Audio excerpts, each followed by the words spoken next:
Hello Maya, welcome to cine Puchakaya. ఇప్పుడు మన review పోయే మూవీ నేమ్ వచ్చేసి రేఖా చిత్రం. ప్రెసెంట్ అయితే మూవీ సోనీ లెవెల్లో స్ట్రీమ్ అవుతుంది. తెలుగు లాంగ్వేజ్ లో అవైలబుల్ గా ఉంది. తెలుగు డబ్బింగ్ వచ్చేసరికి బానే ఉంది. ఇంకా మూవీ ఒక రన్ టైం వచ్చేసరికి 2 hours 10 minutes అలా ఉంది. ఈ మూవీ అయితే మలయాళంలో చాలా పెద్ద బ్లాక్ బస్టర్ అయింది. ఈ మూవీ అయితే ఒక ఇన్వెస్టిగేషన్ క్రైమ్ థ్రిల్లర్. ఇంకా స్టోరీ విషయంలోకి వచ్చేస్తే ఒక వ్యక్తి ఏంటంటే ఫేస్బుక్ లైవ్ లో చనిపోయే ముందు ఆయనను ఇంకా కొంతమంది కలిసి శవాన్ని ఒక చోట పాతి పెట్టే అనడంతో స్టార్ట్ అవుతుంది.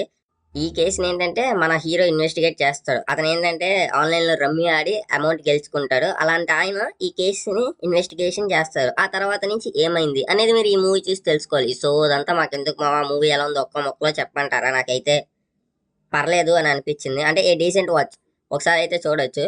మెయిన్ ఏంటంటే మూవీ ఫస్ట్ హాఫ్ మొత్తం కొంచెం స్లోగా ఉంటుంది. అంటే చూడడానికి సిమిలర్ గా ఉంటది. మలయాళం సస్పెన్స్ థ్రిల్లర్స్ యాస్టీస్ ఎలా ఉంటాయో ఈ మూవీ కూడా అలాగే ఉంటది. కానీ ఏంటంటే సెకండ్ హాఫ్ నుంచి మూవీ అనేది చాలా బాగుంటది. ప్రతి సస్పెన్స్ దగ్గర అయిపోయింది అనే టైంకి మళ్ళీ ఇంకొక పాయింట్ తీసుకొస్తూ ఉంటారు. ఆ పాయింట్ అనేది చాలా బాగుంది.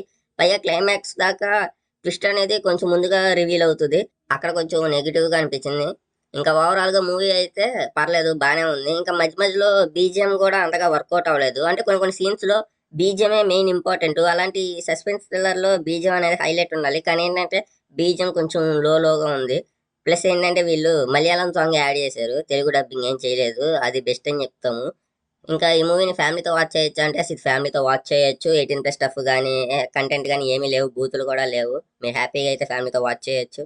మూవీలో ఏంటంటే మెయిన్ సినిమాటోగ్రఫీ చాలా బాగుంది. అలాగే స్క్రీన్ ప్లే బాగా రాశారు. అంటే కొంచెం కొత్తగా ఉంటుంది normal typical Malayalam suspense thrillers తో పోలిస్తే.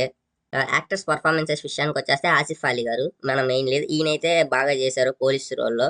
అంటే ఆల్రెడీ ఇప్పటికే ఈయన చాలా పోలీస్ రోల్స్ చేశారు. అందులో ఇది కొంచెం డిఫరెంట్ అని చెప్పి మనం చెప్పుకోవచ్చు. అండ్ ఫీమేల్ యాక్ట్రెస్ ఏంటంటే ఆవిడది కొంచెం 90s బ్యాక్ డ్రాప్ లో ఉంటది.